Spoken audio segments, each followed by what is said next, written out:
Credit card சார்ஜஸை பற்றி டீட்டெயிலாக தெரிஞ்சுக்கிட்டாதான் credit card கம்பெனிக்கு நம்ம அடிமையாகாமல் கிரெடிட் கார்ட்ஸை நமக்காக யூஸ் பண்ணிக்க முடியும். புதுசாக ஒரு கிரெடிட் கார்டு வாங்க போகும்போது ஒன் டைம் ஃபீயாக ஒன்று பே பண்ணுவீங்க, அது joining fee. Subscription and recharge மாதிரி இயர்லி ஒன்ஸ் பே பண்ணுவீங்க, அது ஆனுவல் ஃபீ.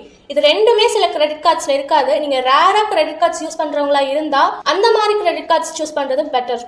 அடுத்தது, நீங்கள் கிரெடிட் கார்டு யூஸ் பண்ணதுலேருந்து ப்ராபப்ளி உங்களுக்கு 45 days வரைக்கும் டைம் இருக்கும். நீங்கள் டியூ டேட் தாண்டி பில் பே பண்ணலின்னா இந்த இன்ட்ரெஸ்ட் சார்ஜஸ் போடுவாங்க. இது 28 to 40-50% வரைக்கும் இருக்கும். அடுத்து, இதுதான் கிரெடிட் கார்டு கம்பெனிஸோட ட்ராப்பே. நீங்கள் 10,000 rupees வாங்கியிருக்கீங்கன்னா 1,000 rupees மினிமமாக டியூ டேட் அன்னைக்கு பே பண்ணணும். நிறைய பேர் அந்த மினிமம் டியூவை பே பண்ணிட்டா இன்ட்ரெஸ்டே கிடையாதுன்னு நினச்சிட்டு இருக்காங்க. ஆனால் நீங்கள் அந்த மினிமம் டியூவை பே பண்ணலைன்னா லேட் பேமெண்ட் ஃபீன்னு ஒன்று எக்ஸ்ட்ராவாக தான் போடுவாங்க. அண்ட் அந்த மினிமம் டியூவை கட்டினா அந்த லேட் பேமெண்ட் ஃபீ உங்களுக்கு கிடையாது. நார்மலாக ரிமைனிங் அமௌண்ட்டுக்கு இன்ட்ரெஸ்ட் சார்ஜஸ் போடுவாங்க. அடுத்து, நீங்கள் கிரெடிட் கார்டிலேருந்து டேரெக்டாக கேஷை வித்ட்ரா பண்ணால் 2.5லேருந்து 3.5% எக்ஸ்ட்ரா இன்ட்ரெஸ்ட் போடுவாங்க.